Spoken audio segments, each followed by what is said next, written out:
கழுவிட்டு துணியை போட்டு நல்லா துடைச்சி ஈரம் இல்லாமல் வச்சுருக்கேன். இப்போ இதை சிறு சிறு துண்டுகளாக நறுக்கிக்கலாம். Welcome to HR Priya channel. மாங்காய் இன்னைக்கு அழகாக ஒரு மாங்காய் ஊறுகாய் போடலாம். அதுக்கு எங்கள் கொல்லை மரத்தில் மங்கனப்பள்ளி மாங்காய் 2 பறிக்க போகிறேன். வாங்க பார்க்கலாம். மங்கனப்பள்ளி மாங்காய் நல்ல வாசனைங்க. நல்லா ரொம்ப புளிப்பாக இருக்காது, ரொம்ப துவர்ப்பாக இருக்காது. நல்லா சூப்பராக இருக்கும் ஊறுகாய்க்கு. ஒன்று ஒட்டு மாங்காய் இல்லைன்னா மங்கனப்பள்ளி மாங்காய், இதுதான் ஊறுகாய் போடணும். 2 மாங்காய் பறிச்சிட்டோம்மா. மாங்காவை நல்லா சிறு சிறு துண்டாக அரிஞ்சு வச்சாச்சுமா. பாருங்கள் என்ன அழகாக அரிஞ்சு வச்சு பாங்களா.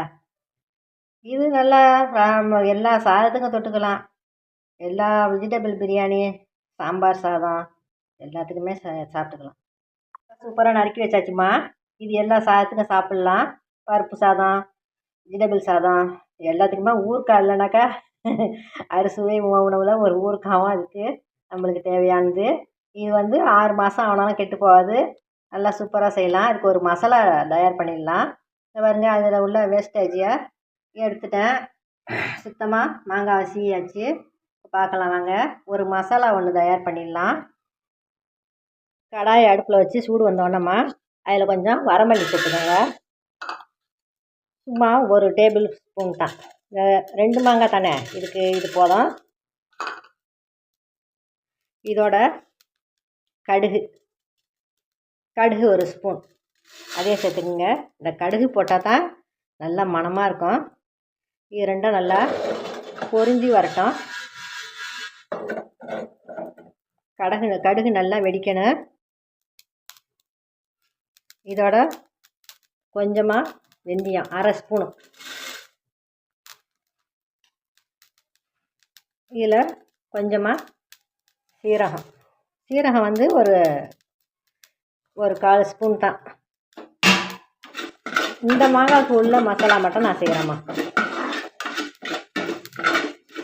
இது சரியாக போனோன்னு வேணாக்கா மாங்காய் ஊறுகாய் நிறையா போடக்குள்ள நிறையா சேர்த்துக்கலாம். இது நல்லா பொரியட்டும். கறிவிடக்கூடாது, நல்லா பொரிய விடுங்க. அவ்வளோதாம்மா. ஸ்டவ் ஆஃப் பண்ணிடலாம். இது ஆறினவுடனே இதை ஒரு மிக்ஸி ஜாரில் போட்டு நல்லா தண்ணி ஊற்றாமல் அரைச்சி எடுத்துக்கலாம். கடாயை சூடு பண்ணிட்டுமா அதில் 50 நல்லெண்ணெய் ஊற்றி வச்சுருக்கேன். 50 நல்லெண்ணெயில் ஒரு 10 பல் பூண்டு நசுக்கி வச்சுருக்கேன். இதை போட்டுடலாம். இது ரொம்ப முருகக்கூடாது, சும்மா லேசாக வேகணும். 1/2 வேக்காடு வேகணும்.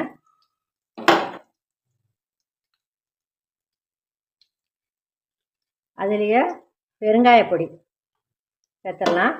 பூண்டு வேணாங்கிறவங்க பெருங்காயப்பொடி மட்டும் போட்டுக்கோங்க. நான் பூண்டு பெருங்காயம் பொடி போட்டுருக்கேன். மிளகாய்த்தூள் 2 கரண்டி போட்டிருக்கேன். இப்போ இது ரொம்ப கருவக்கூடாது. ஸ்டவ்வை அடைக்கிடலாம். அந்த சூட்டுலேயே இது அப்படியே வெந்து வரட்டும். இதில் கொஞ்சம் மஞ்சள் பொடி போடணும். கொஞ்சம் இதில் மஞ்சள் பொடி சேர்த்துக்கோங்க. மஞ்சள் பொடி போட்டால் தான் ஊறுகாய் கெட்டு போகாமல் இருக்கும். இது அப்படியே நல்லா ஆறட்டும். இந்த எண்ணெயை நல்லா ஆற வச்சுடுங்க. அப்படியே ஆறட்டும். இப்போது இந்த மண் பாத்திரத்தில் தான் நான் போட போகிறேன். மண் பாத்திரம் இருக்கிறதுனால நான் மண் பாத்திரத்தில் போடுறேன். இல்லைண்டாக்கா சில்வர் பாத்திரத்தில் போடலாம். சுதேஷ் பாத்திரத்தில் போட்டுறாதங்க, அது அப்படியே பொத்து போயிடும். இந்த மாங்காவை இதில் சேர்த்துடலாம். மாங்காவை சேர்த்துட்டு இந்த பொடி, மல்லிப்பொடி, கடுகு பொடியெலாம் நுணுக்கி வச்சோம்ல, அந்த பொடியை இதில் சேர்த்துடலாம். பாருங்கள், இதில் ஒரு டேபிள் ஸ்பூன் தான் இருக்குது பாருங்கள் எல்லாம் சேர்ந்தது. இந்த மாங்காவுக்கு உள்ள ஒரு அளவு இது சேர்த்துட்டு இதுக்கு தேவையான உப்பு சேர்த்துடலாம்.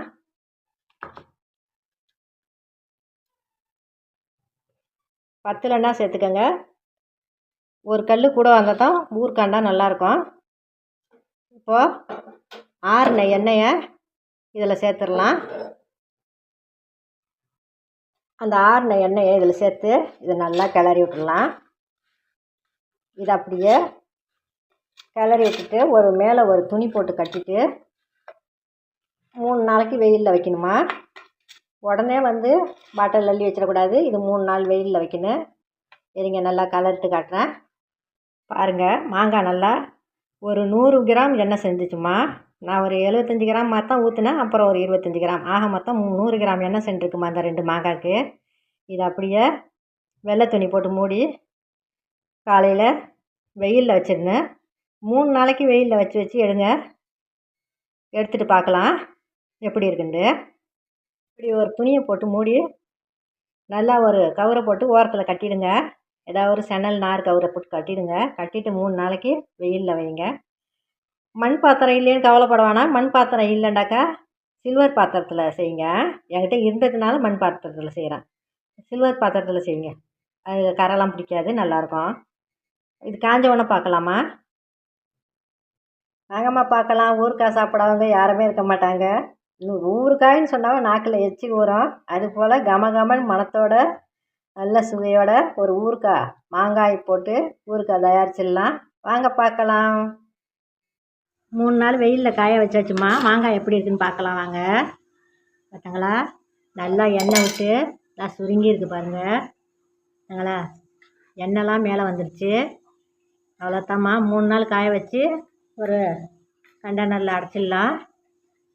பார்த்தாங்களா, எவ்வளவு அருமையாக இருக்குது.